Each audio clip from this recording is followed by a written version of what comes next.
अक्षय नवमी पर्व क्यों मनाया जाता है?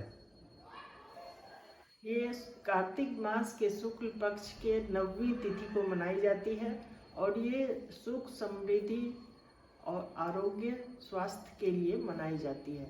आंवले का पूजन इस दिन किया जाता है। आंवले के वृक्ष का पूजन, क्योंकि आंवले के वृक्ष में एक साथ शंकर और शिव और विष्णु दोनों का वास होता है। आज के दिन से लेके पूर्णिमा तिथि तक विष्णु और शिव दोनों का वास होता है, इसलिए आंवले का पूजन आज के दिन किया जाता है। इसे आंवला नवमी भी कहा जाता है और साथ ही इसे कुष्मांडा नवमी ये सब भी कहते हैं।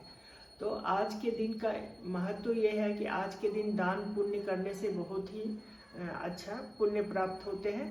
आज के दिन आंवले के पेड़ का पूजन पूरी श्रद्धा पूर्वक करनी चाहिए स्नान के बाद, और दीपक जलाना चाहिए, धूप दीप, और उसमें 11 बार धागे लपेटते हैं और उसके बाद वहाँ श्रद्धा पूर्वक भोजन बना के सारे व्यंजन 56 प्रकार के, जिसको जितनी है शक्ति यथाशक्ति उतने भोजन व्यंजन बना के, और सभी परिवार पूरे आनंद से इसे खाते हैं।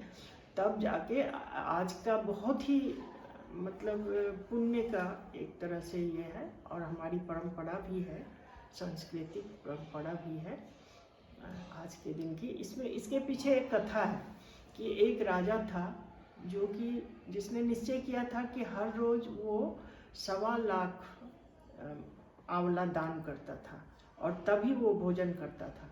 तो उस राजा का नाम अवलिया राजा भी रख दिया गया था। तो वो राजा और रानी एक बार ऐसे ही उनके बेटे और बहू नाराज हो गए कि ये तो हमेशा इतना इतना दान करते हैं, 1.25 लाख आंवला, कहीं ऐसे में तो मैंने सारा ये घट जाएगा। तो नाराज हो गए। तो जिसके दुख से क्षुब्ध होकर राजा ने भोजन नहीं किया उस दिन, और रानी से कहा कि चलो हम लोग जंगल में जाके वहीं वास करेंगे। तो जंगल चले गए और 7 दिनों तक भूखे प्यासे रहे। तब जाके विष्णु भगवान श्री हरि को दया आई, उन्होंने कहा कि इसका सब तो बचाना ही होगा। तब उन्होंने वहीं पे पूरा राजमहल और पूरा राजपाट सब बना दिया, और वहीं पे आंवले का पेड़ भी लगा दिया उस जंगल में, बहुत अनेकों आंवले का पेड़। और तब वो राजा अपने प्रण के अनुसार रोज 1.25 मन आंवला दान करके उसके बाद ही भोजन करते थे। तब वो फिर से अच्छे से ये हो गए और सुखी संपन्न, और हर दिन वो 1.25 लाख आंवले का दान करने लगे। इसके पीछे बहुत कहावत है कि आंवला के दान से भी बहुत पुण्य होता है, क्योंकि एक बार शंकराचार्य गए थे, उनके पीछे भी एक छोटी सी कहानी है, कहीं भिक्षाटन के लिए। तो वहाँ से एक बूढ़ी माँ निकली जो कि बेचारी द्रवित होके आंवला उन्हें दिया भिक्षा में, और कहा कि घर में और इसके सिवा कुछ भी नहीं है।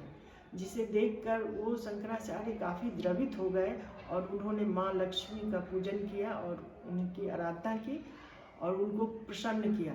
माँ लक्ष्मी प्रकट हुई और बोली कि इसकी तो नियति ही ऐसी है, क्योंकि इसने कभी कुछ दान पुण्य नहीं किए अगले जन्म में, इसलिए आज ये अपने कर्म का फल भोग रही है और कंजूस है, मतलब थी पहले जन्म में, इसलिए ये अपने कर्म का फल भोग रही है, इसे मैं कुछ नहीं कर सकती।